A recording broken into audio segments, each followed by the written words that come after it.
Bismillahirrahmanirrahim. Assalamualaikum warahmatullahi wabarakatuh. Saya diminta menjawab pertanyaan, tapi nampaknya tidak terkait dengan buku. Gimana nih panitia? Saya jawab aja.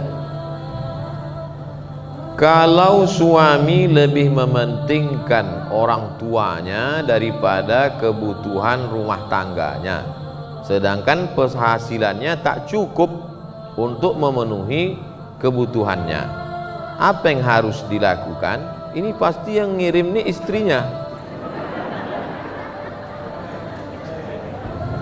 Jadi sebetulnya masyarakat ini banyak juga ke saya tuh, dia bukan bertanya, mau menyindir lakinya. Dan saya paham itu. Jadi begini bapak-bapak, bahwa bapak punya skala prioritas. Ada wajib, ada sunat muakkad, ada sunat, ada mubah, ada makruh, ada haram. Yang dibolak-balik. Jadi yang paling tinggi kewajibannya itu adalah memberi nafkah. Nafkah anak istri itu 5. Makan, pakai, tempat tinggal, pendidikan, perhatian. Orang tua itu juga wajib kita nafkahi. Nah, jadi kalau saya konseling, ada orangnya langsung saya tanya, kamu adik-beradik berapa orang? Saya adik-beradik 5 orang Pak Ustadz. Nah, kalian patunganlah 200.000, 200.000, 200.000 untuk orang tua. Orang tua ini kan makannya tak banyak. Oleh sebab itu 1 juta, 2 juta. Nah, jadi tidak serta-merta ditinggalkannya sama sekali. Nah, ini. Jadi oleh sebab itu suami mesti tahu bahwa dia punya kewajiban pokok. Orang tua pun wajib juga, tapi dia juga punya saudara, punya abang, punya adik, punya saudara. Itu keseimbangan. Bagaimana cara meningkatkan kualitas belajar bagi mahasiswa akhir? Kasih tahu sama orang tua, tak usah kirim duit. Kami dulu begitu sama Bang Ican. Tanya Bang Ican. Jadi sebetulnya belajar di Jambi sama belajar di Riau sama belajar di Mesir itu sama. Quran di Mesir itu 30 juz juga, bukan 31. Lalu di mana bedanya? Di Mesir itu kami belajar hidup. Belajar bagaimana cara menjalani hidup. Dari Kairo ke terusan Suez naik kapal, naik bis 7 jam. Dari terusan Suez pergi ke Jeddah 2 hari 2 malam naik kapal laut, dipukul ombak, dihempas gelombang, tinggal di atap. Kenapa di atap? Itu tiket paling murah. Oleh sebab itu kan Bang Ican termasuk mahasiswa yang mandiri. Kami mahasiswa mandiri. Nah, jadi kalau saya tanya, kadang mahasiswa ini saya lihat gaya naik motor bukan main. Tanya semester berapa? 14. Apa ini? Oleh sebab itu coba kalau kalian mau tahu sulit. Kemarin saya jumpa orang kaya. Saya suruh anak saya Pak Ustadz buka rumah makan, jual nasi 6.000 sebungkus. Mana ada nasi bungkus 6.000 lagi Pak Haji? Saya bukan nyuruh dia cari duit, supaya dia merasakan sulitnya cari duit. Bagaimana belanja, beli beras, masak, buka toko pagi-pagi. Alhamdulillah efeknya Ustadz Somad, setelah dia buka rumah makan 6.000 bungkus dapat itu, 6.000 sebungkus, laku sekian ratus bungkus sehari. Sejak itu dia tidak lagi beli brand. Ini sekarang orang lomba-lomba brand. HP sampai 25 juta, tapi tak ada pulsanya. Ini kan musibah. Makanya ada penyakit yang diderita anak yang dibesarkan nenek. Anak yang dibesarkan nenek punya penyakit. Apa nama penyakitnya? Tak bisa mengikat tali sepatu. Karena nenek sangat sayang ke cucu. Belum lagi dia mau berangkat sekolah, belum lagi masuk sepatu ke kaki, sudah diikatkan. Tak pandai menyuap nasi, nasi udah ada, Untuk apa kau jadi sarjana ilmu banyak kalau tak pandai cuci piring? Kami di Mesir itu dari mulai memasak, mencuci. Saya ingat ada mahasiswa Jambi, datanglah kawan-kawan banyak makan ke rumah. Apa kata dia? Jangan, tak perlu kalian angkat ya, ada kakak kalian nanti nyuci di dapur. Memang betul tak diangkat tamu-tamu itu. Padahal dia basa-basi aja cerita. Oleh sebab itu maka kita ini sebetulnya bagaimana berinteraksi dengan orang, bagaimana belajar hidup. Dan kalau kita lihat dari perjalanan dua tuan guru tadi, baik Tuan Guru Abdul Qadir maupun Tuan Guru Najmi, sama-sama belajar jauh. Tuan Guru Abdul Qadir dari Jambi ke Makkah, Tuan Guru Najmi ke Jakarta, melanglang buana. Sebenarnya mereka belajar hidup. Jadi kalian adik-adikku yang semester akhir, tak juga kalian belajar hidup? Sungai dekat, bukan saya suruh bunuh diri, tidak. Mengambil pelajaran bahwa air sungai tetap mengalir. Kalau kalian DO, kalian akan terbuang menjadi sampah kalau tidak pandai-pandai hidup. Bukan saya katakan yang tak berhasil di kampus tak berhasil juga di tengah masyarakat. Saya tidak mau menjudge, memponis. Tapi paling tidak orang tua ini kalau belum sanggup membahagiakan mereka, jangan susahkan mereka. Saya S1 tak pernah minta duit seperak. 4 tahun saya di Mesir tak pernah.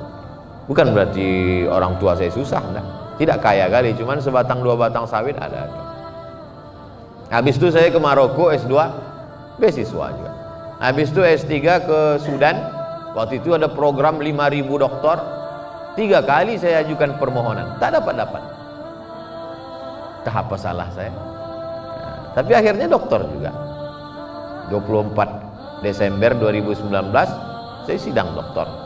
Bulan Januari di Universitas Islam Sultan Syarif Ali dikukuhkan sebagai visiting professor pada University Islam Sultan Syarif Ali Brunei Darussalam. Nah, oleh sebab itu bagaimana belajar hidup. Jadi mudah-mudahan yang semester akhir ini akhir tak juga hidup. Sikit lagi suul khotimah. Coba dulu ayah, emak jangan kirim uang belanja. Bulan semester ini aku mau jual loper koran, mau kerja di Dorsmer, mau jaga ruko.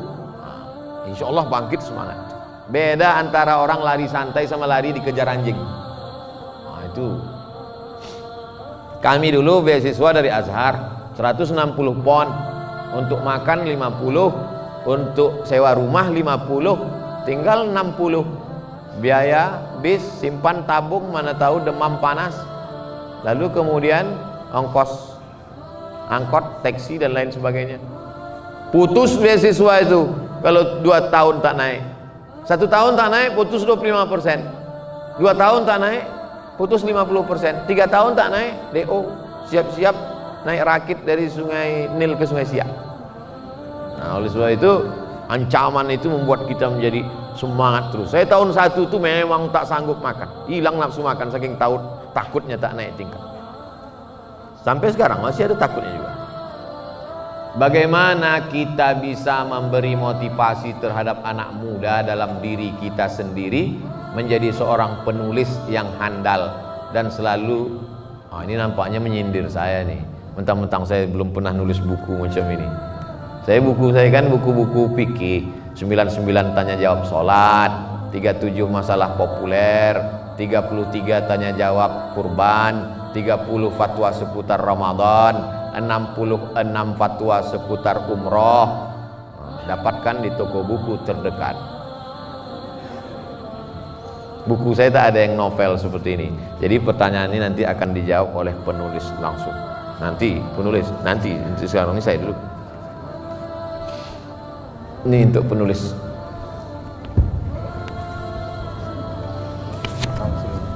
Menolong diri kita dalam politik, ekonomi dan agama di masa yang penuh keraguan ini. Bagaimana Pak Ustadz? Ini bahasanya bahasa-bahasa puitis nih. Menolong diri kita dalam politik. Pilihlah orang yang memperjuangkan agama dengan kekuasaannya. Gak ada yang baik Pak Ustadz. Terus pilihannya berapa? 2. Antara apa? Antara setan sama iblis. Pilih setan. Apa dalilnya? Akhaffud dararain.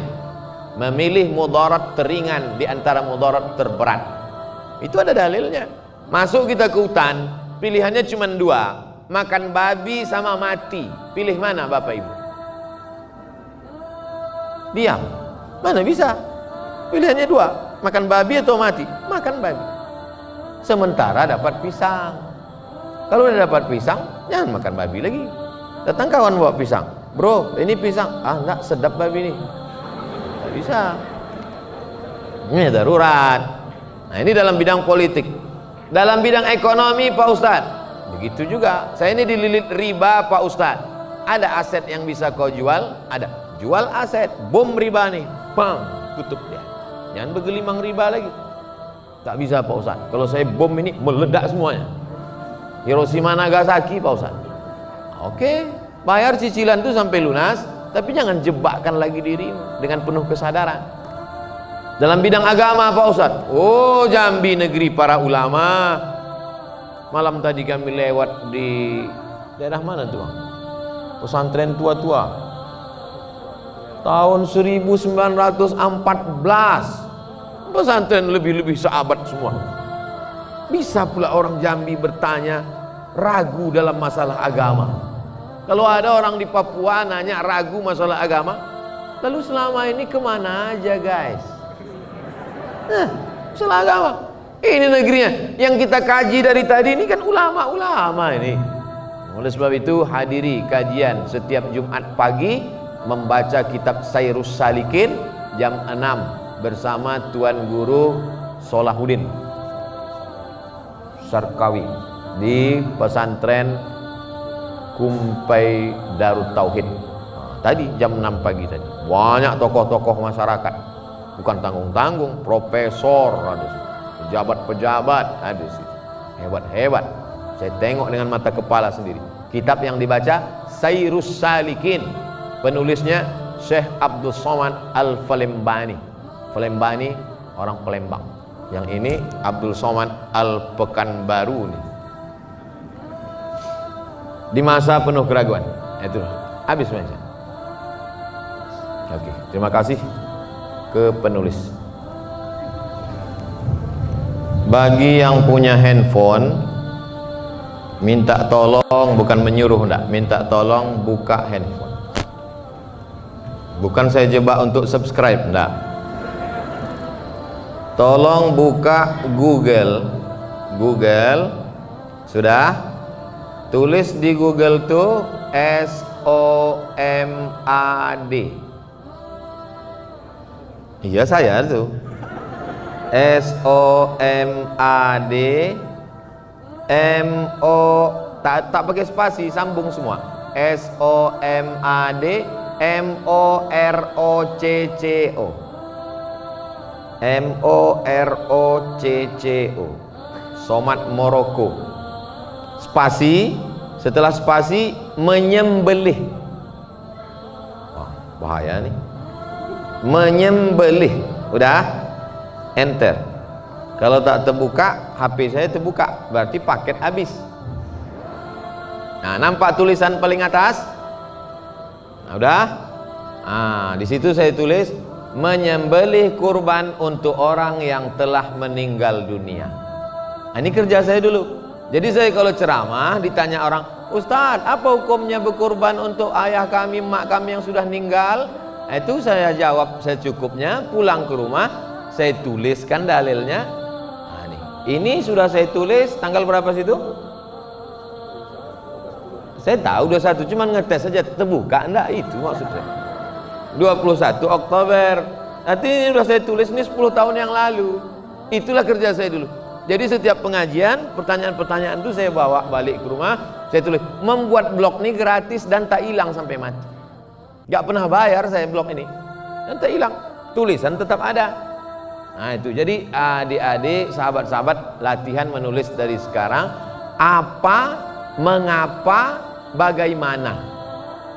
Apa, mengapa, bagaimana. Apa, siapa, Mengapa? Bagaimana? Itu dijawab menjadi sebuah tulisan. Siapa Syekh Abdul Qadir Al-Jambi? Mengapa dia menjadi orang besar? Bagaimana prosesnya? Nah, itu menjadi jawaban. Cari jawaban, wawancarai cucu beliau, dan Tuan Guru bisa diwawancari untuk maklumat. Maka insya Allah jadi satu buku biografi Tuan Guru Abdul Qadir bin Ibrahim bin Abdul Majid. Tahun depan 2021 bedah buku lagi di sini. Oh, tak ada yang mengaminkan, takut semua.